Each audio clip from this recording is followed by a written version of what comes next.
Au Sénégal, les éleveurs des régions rurales et les pêcheurs de la côte atlantique ont une chose en commun.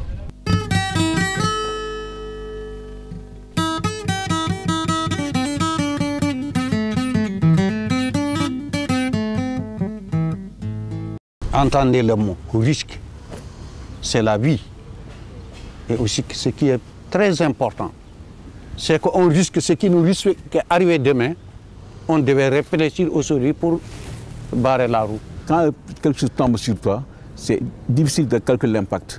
Quand il y a une tempête, à part des régions côtières, il y a nos maisons, là où on habite, qui tombent, qui partent en mer. Il y a nos exploitations qui partent en mer. Identifier les risques, en mesurer les coûts dans les secteurs de la pêche et de l'élevage au Sénégal, c'est l'objectif des 2 études lancées par la plateforme pour la gestion des risques agricoles. Des études qui viennent compléter une enquête menée récemment par la Banque mondiale.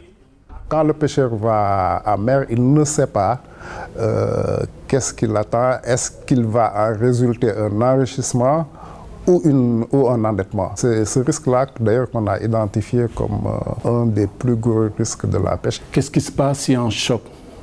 Par exemple, un choc climatique ou un choc lié à une maladie, et en quoi cela impacte le sous-secteur de l'élevage. L'idée, c'était d'arriver à avoir cette approche-là et avec toujours cette idée d'être très concret. Nous avons identifié un ensemble de risques dont les plus importants sont les feux de brousse, les maladies animales, les risques liés au marché, les risques liés au conflit. Ces risques mesurés, quantifiés, il s'agit désormais de mettre en place les outils qui vont permettre de les gérer.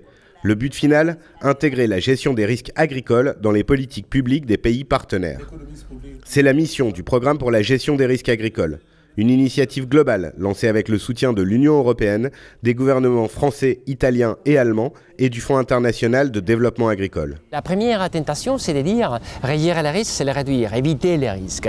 Et ce qu'on essaye de développer dans l'épargne, c'est cette approche holistique qui est précisément part de la position contraire. Il y a des risques qu'il faut prendre parce qu'il y a des opportunités économiques, des opportunités sociales associées à ces risques-là. On est en évolution progressive d'une culture qui était plutôt une culture de l'urgence, de l'humanitaire, à une culture qui est plutôt une culture de la prévoyance, être prêt en avance.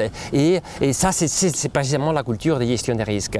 Ce qui est nouveau pour l'Afrique, c'est la gestion macro, c'est-à-dire au niveau des gouvernements. Et ce qui est nouveau aussi, c'est cette idée d'avoir une gestion intégrée, en prenant en compte l'ensemble des risques. Il faudrait que les décideurs s'investissent dans la gestion des risques et qu'ils comprennent que si on n'a pas cette vision intégrée de la gestion des risques, on ne pourra jamais y arriver. Un message entendu du côté du gouvernement sénégalais. Les résultats des débats serviront à mieux dessiner les politiques de demain. Avant, on voyait l'agriculture d'un côté, l'élevage de l'autre, l'environnement de son côté, la pêche, etc.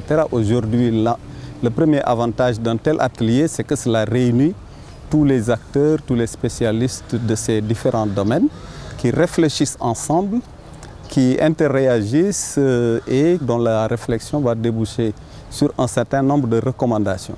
Le dialogue va maintenant s'engager entre la PARM, la NEPAD et les autorités sénégalaises, avec un horizon commun, que la gestion des risques soit au cœur des futures lois et règlements portant sur l'agriculture et la pêche dans le pays.